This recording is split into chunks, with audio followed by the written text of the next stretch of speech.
Oo, totoo yan, Miss Marlon. Napapanan talaga yung point mo, peer pressure. Ang madalas na dahilan ng overspending natin, di ba?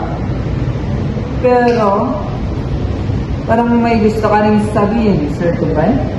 Sa akin lang naman, gusto kong focus sa pag-invest ng kaalaman.